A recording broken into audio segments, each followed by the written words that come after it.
डोंबिवली जवळील सोनारपाडा गावात बैलांची झुंज रविवारी पार पडली। झुंज पाहण्यासाठी शेकडो तरुण या जनावरांच्या जवळ ओरडत असताना दिसून आले आहे।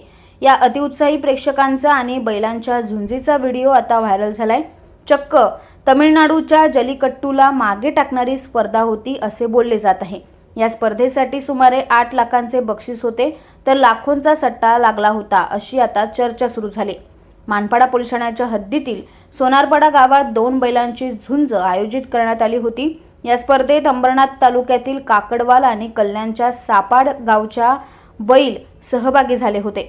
स्पर्धेत प्रेक्षक बैलांची सुरू असलेली झुंज पाहत असताना त्यांच्या समोर तरुणाई धिंगाणा घालताना मोबाईल कॅमेऱ्यात कैद झाले असून हा व्हिडिओ व्हायरल झाला आहे।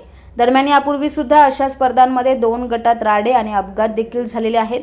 त्यामुळे या स्पर्धेत असा प्रकार घडला असता तर त्याला जबाबदार कोण असा प्रश्न उपस्थित केला जात आहे।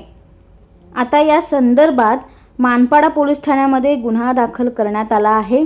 सापर्डे गाव कल्याण पश्चिम व आयोजक यांच्या विरुद्ध कलम 125 BNS सह प्राण्यांना क्रूरतेने वागवण्यास प्रतिबंध करण्याबाबत अधिनियम 1960 चे कलम 11(1) क 11(1) ड सह कलम 37(3) 135 अन्वये मानपाडा पोलीस ठाण्यामध्ये गुन्हा दाखल करण्यात आलेला आहे अशी माहिती मानपाडा पोलीस ठाण्याचे वरिष्ठ पोलीस निरीक्षक विजय कादबाने यांनी दिली आहे।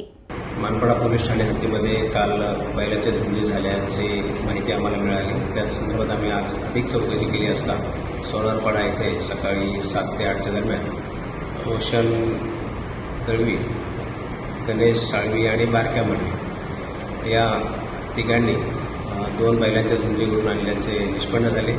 त्यामुळे मानपाडा पोलीस ठाण्याने त्यांच्याविरुद्ध गुन्हा दाखल केलेला आहे आणि या प्रकारामध्ये अजून कोण सामील आहे का याची चौकशी अधिक पोलीस करीत आहे। या झुंजीच्या वेळेस बैलांना त्यांनी क्रूरतेची वागणूक दिलेली आहे, तसेच जमलेल्या लोकांच्यासाठी त्यांनी कोणतीही सुरक्षेची उपाययोजना केलेली नव्हती। त्यामुळे त्यांच्या जीवितात धोका निर्माण झाला होता।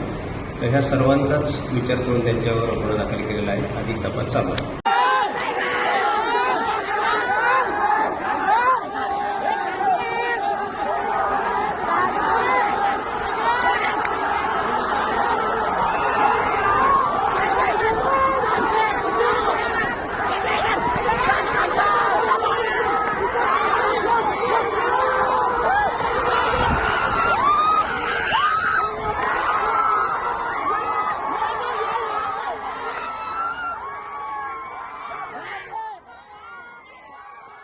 ब्युरो रिपोर्ट, न्याय दरबार, डोंबिवली।